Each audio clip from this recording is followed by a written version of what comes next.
जय हिंद। आप सभी का स्वागत है आपके अपने YouTube चैनल बिलोटी टीचिंग सेंटर में। तो आज हम लोग उपस्थित हैं इस सप्ताह के भौतिक विज्ञान के पहले क्लास में। Welcome to all guys in your physics class. चलिए, हम अभी तक बात कर रहे थे प्रकाश के परावर्तन की, लेकिन अभी तक उस जगह पे हम नहीं पहुंचे हैं। हम अभी तक बात कर रहे थे किरण पुंज की, प्रकाश किरण की, यानी बहुत सारी छोटी छोटी जो बेसिक चीजें हैं उसके बारे में मैं बात कर रहा था। मैंने आपको आखिरी जो टॉपिक पढ़ाया था वो था प्रकाश का किरण पुंज। तो चलिए आज जानेंगे हम कि प्रकाश की किरण पुंज कितने प्रकार की होती है, जिसमें सबसे पहला जो नंबर आता है वो आता है अपसारी किरण पुंज। क्या होता है? पहला जो होता है अपसारी किरण पुंज। अपसारी किरण पुंज जिसे हम हिंदी में कहते हैं diverging beam. Diverging beam, diverging beam. उसके बाद दूसरा जो आता है वो होता है समांतर किरण पुंज। समांतर किरण पुंज, जिसको हम लोग इंग्लिश में कहते हैं पैरेलल बीम। और जो तीसरा हमारा आता है नंबर तीन जब हम पढ़ेंगे तो होता है अभिसारी किरण पुंज। अभिसारी किरण पुंज। अभिसारी जो किरण पुंज होता है वो होता है जिसे इंग्लिश में हम कहते हैं कन्वर्जेंट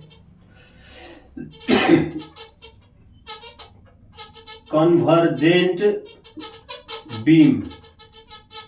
ये जो है हमारे तीन किरण पुंज होते हैं। तो अब चलिए हम जानेंगे कि what is a diverging beam.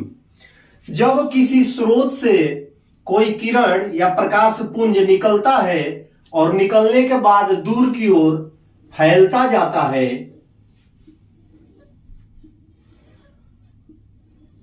देखिए जब स्रोत से यानी सोर्स से जब ये बाहर निकला, when the beam is out of source he is a thin but the and he is a very wide.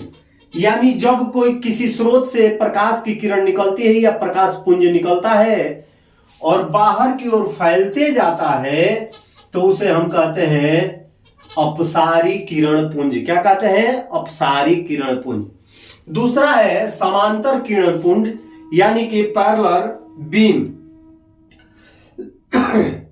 वैसा किरण पुंज, सीधी सीधी भाषा में कहेंगे कि वैसा किरण पुंज जिसमें प्रकाश की किरणें एक दूसरे के समांतर होती है।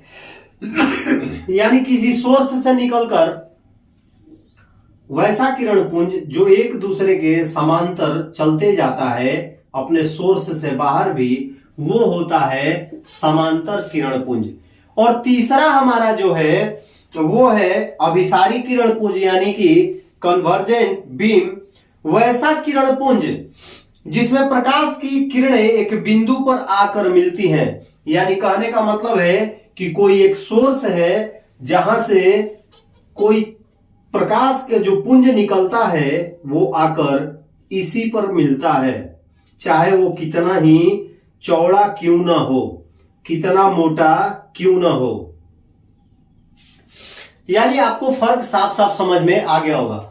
डाइवर्जिंग में बाहर की तरफ चौड़ा होता है, यानी किसी प्रकाश सोर्स से निकलने के बाद वैसा किरण पुंज जो बाहर की ओर फैलते जाता है डाइवर्जिंग कहलाता है।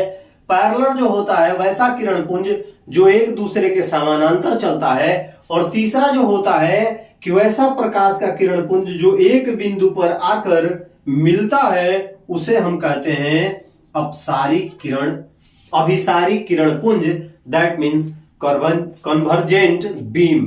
उम्मीद है ये 3 पॉइंट आप लोगों को समझ में आ गया होगा। तो इसको फटाफट आप लोग अपने थ्योरी को नोट कर लीजिए।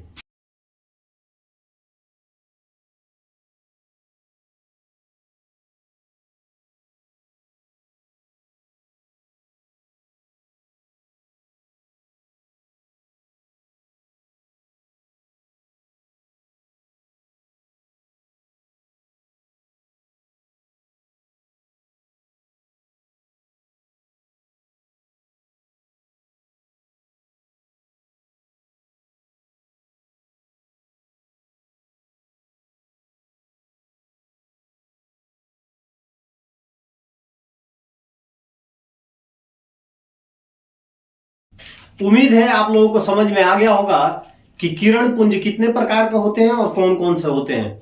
चलिए कुछ ऐसी टॉपिक है जिसको मैं आपको ऐसे ही बता देता हूं और आप लोग 7, 8, 6 से ही उसको पढ़े होंगे, जिसमें होता है पारदर्शी यानी ट्रांसपेरेंट, वैसी वस्तुएं या वे पदार्थ जिनसे होकर प्रकाश आर पार गुजर जाता है।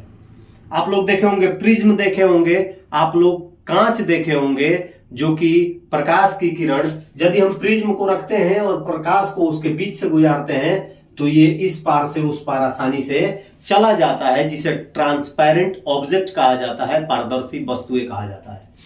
दूसरा होता है अपारदर्शी, वैसी वस्तुएं जिनसे प्रकाश इस पार से उस पार नहीं जा सकता है, उसे हम कहते हैं अपारदर्शी, यानी कि ओपेक ऑब्जेक्ट जो कहलाते हैं, जिससे प्रकाश इस पार से उस पार नहीं जा सकता। तीसरा होता है पारभासी, वे पदार्थ जिनसे प्रकाश की कुछ किरणें, तेल लगा कागज एक लेते हैं हम, उसमें जब प्रकाश को गुजारेंगे, यानी कहा जाए कि वैसी वस्तुएं जिनसे होकर प्रकाश मात्र 1% ही बाहर चला जाए, उसे हम कहते हैं अपारदर्शी, यानी कि पारभासी, ट्रांसकुलेंट। ये जो होते हैं तीन चीजें आप लोग 6 क्लास से ही पढ़ते आ रहे थे, मैं इसको कंफर्म कराया आपको। उम्मीद है ये 3 ऑब्जेक्ट आप लोगों को अच्छी तरह से समझ में आए होंगे, पारदर्शी, अपारदर्शी और परभासी। चलिए अब शुरुआत करेंगे हम अपने चैप्टर के टॉपिक की। हमारा जो चैप्टर है वो है प्रकाश का परावर्तन यानी रिफ्लेक्शन ऑफ लाइट। जी हाँ, सीधी सीधी भाषा में हम कहेंगे कि जब कोई प्रकाश की किरण किसी स्रोत से निकलती है तो किसी सतह से टकराने के बाद पुनः जब उसी माध्यम में लौट जाती है, जिसे हम प्रकाश का परावर्तन कहते हैं। जी हाँ, आपके सामने एक देखिए मैंने एक चित्र खींचा है, जिसमें देखिए PQ एक प्रकाश की किरण है जो सतह AB से टकराने के बाद पुनः QR बनकर उसी माध्यम में ऊपर से ही आई थी और ये टकराकर ऊपर की ओर लौट गई, और इसी को कहते हैं प्रकाश का परावर्तन यानी रिफ्लेक्शन ऑफ लाइट। यानी जब कोई प्रकाश की किरण किसी सतह पर टकराने के बाद पुनः जब उसी माध्यम में लौट जाती है, उसे ही हम कहते हैं प्रकाश का परावर्तन। Reflection of light is the phenomenon of the bouncing back of light in the same medium on streaking the surface of any object. यानी जब प्रकाश की किरण किसी सतह से टकराकर पुनः उसी माध्यम में लौट जाए, उसी क्रिया को हम प्रकाश का परावर्तन यानी इंग्लिश में रिफ्लेक्शन ऑफ लाइट कहते हैं बाबू।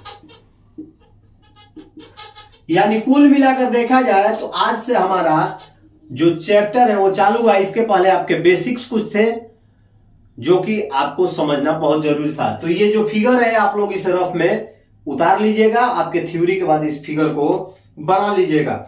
आज के इस वीडियो में बस इतना ही। थोड़ी तबीयत अच्छी नहीं है इसलिए वीडियो कल नहीं आ पाई।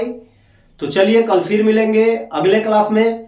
तब तक के लिए आप सभी को जय हिंद।